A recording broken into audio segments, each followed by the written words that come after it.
So I just wanted to take a moment to share some wisdom that I gained from making the wrong decision, just in general.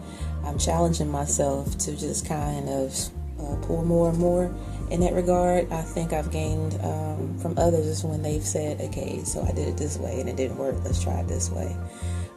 So just thinking back, like, what could I say in my life that I just really just did not handle right?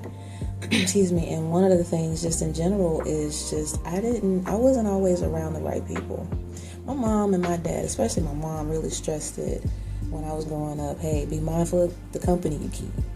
And when she said it a lot, of course, is when I was in the home, which means in high school and my early adulthood, navigating the first parts of college and coming home for the summer and stuff like that. So around the 20s is really it, and you starting to become yourself. And when she said those things, my visual was I got great friends, and those friends that I had who I hung around at that time, my frame of reference was I got good people around me, so I'm already doing that. Well, little did I know that at some point that would shift. Because I'm so loving, because I'm so giving, I wasn't always protective of that. I didn't discern as well as I should. Gullible to an extent. I see the good. That's kind of how I'm wired, and I've learned that. But what I missed was a whole lot of red flags, and really in how I should be mindful of how people can be around you. So, not that I was around people that, well, it didn't even matter. If a poor soul is a poor soul in the sense of if you mean ill will to someone, if you're devious, if you're mischievous, if you're just, I don't think that's the word.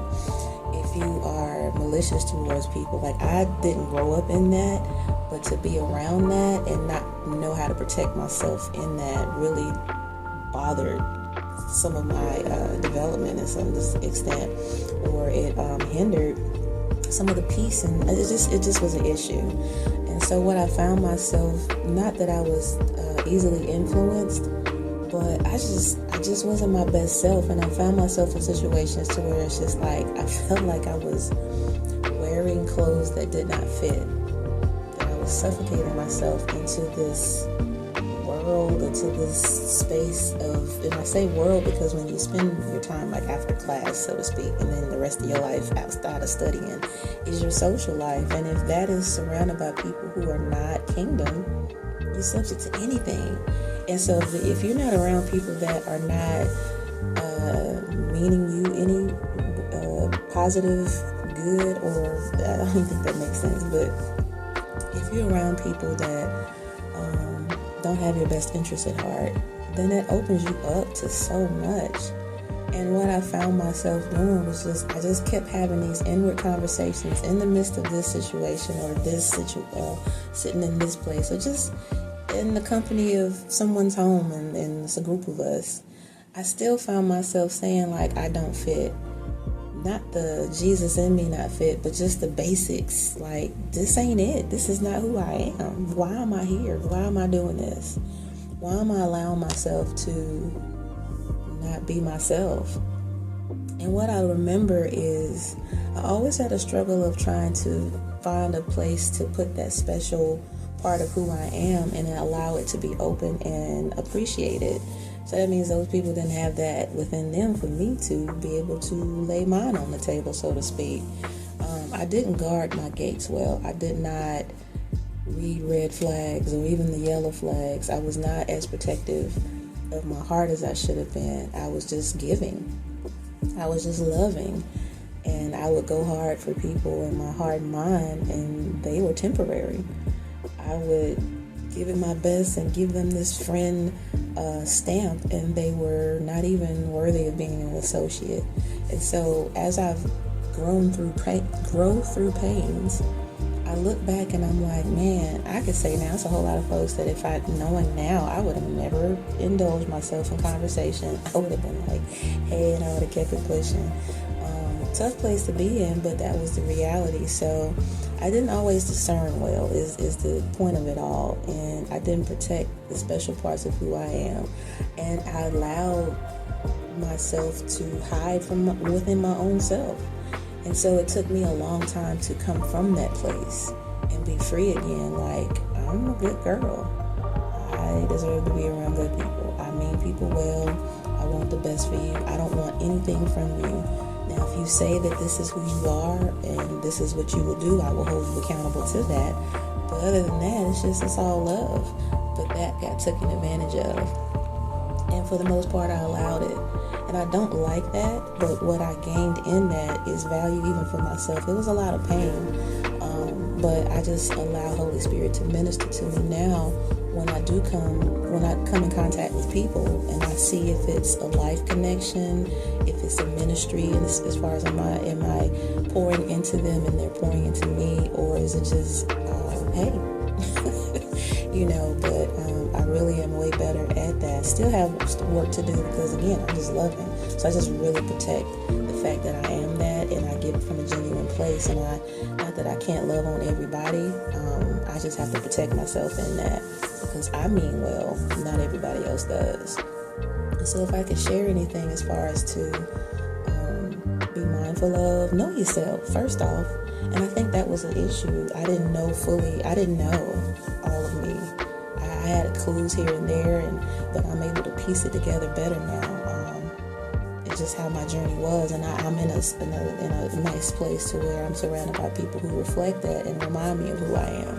But I didn't always have that, and so it was a little bit more difficult to build that skill. It took a little time, but hey, this generation coming up, it's not going to take the same amount of time. But again, to gain something in that, or to share something in that, know yourself, and just be mindful of where you're around, where you go, who you're around, and just that level of investment. Check in with Holy Spirit to see, what's the purpose of this person in your life? What's the purpose of me in that person's life? The reciprocation of that. Check the facts. Check the DNA of it all.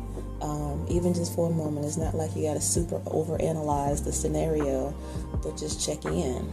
Because if you don't, you'll find yourself in a position to where you're resenting, and you're giving more than you're getting, and you have that. And we as women, we really have to protect that, because just how we are as vessels, so we're going to feel it a little bit deeper, because of the emotional aspect of it. So, because it's the natural, the heart, we're relational people, and that never goes away. I don't care what you do to yourself, what you call yourself, how you identify. None of that matters when it comes to what God put inside of you. And we're going to want to connect. That's how it was built. He built it. He said, let us. At the start of it all, it was never just one.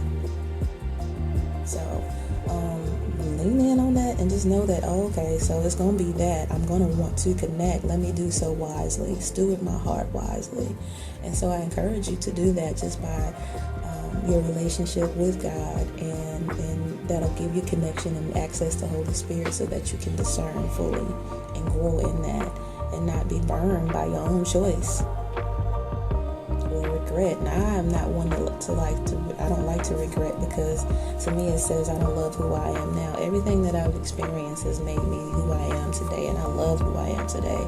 These locks are my testament. As soon as I was born, I'm appreciative of how you created me. I love being a woman. I would never want to change any part of who I am other than slim and little waistline, but we still gonna be all right. Shout out to the ladies at Curve. But just know yourself and just be mindful. Be mindful. Steward your heart well. Steward your mind well. Steward your life. But definitely steward your heart, so that you don't find yourself in situations to where you'll end up regretting. And it's okay to guard your heart. Don't be overprotective. I'm not saying with the whole brick wall and nobody can get in, not even the Lord. No, let's be reasonable. But steward well. Pay attention is really the key. And I didn't do that so well for myself. And so I apply it, and things are better in that regard. I have my tribe, and that's what's up. And so I want that for you as well. And it starts with this: open your eyes. Holy Spirit never leaves us unaware. Just pay attention. He'll tell you. So that's my little nugget, or not little, but a little piece of something for you. Just be mindful of your heart. don't want you to have to regret anything. And if you find yourself in that place, pray about it and just press forward and choose wisely the next time. If you like anything that I said in this, like and share, subscribe to the channel, let your friends know. It's an encouragement. Just let this light be a light to you when you can't be a light to yourself. That's why I'm here. That's why I get up, because I know I needed it. So I give. This is me sowing good into the land. Pass the word along. Let somebody else eat good too. Shalom. Yes, until next time. Thanks for tuning in. I appreciate your life. I wish all things well for you and yours. Feel free to donate or sow, if led, into this good ground. Let's continue to make an impact together, one day, one moment, one conversation at a time.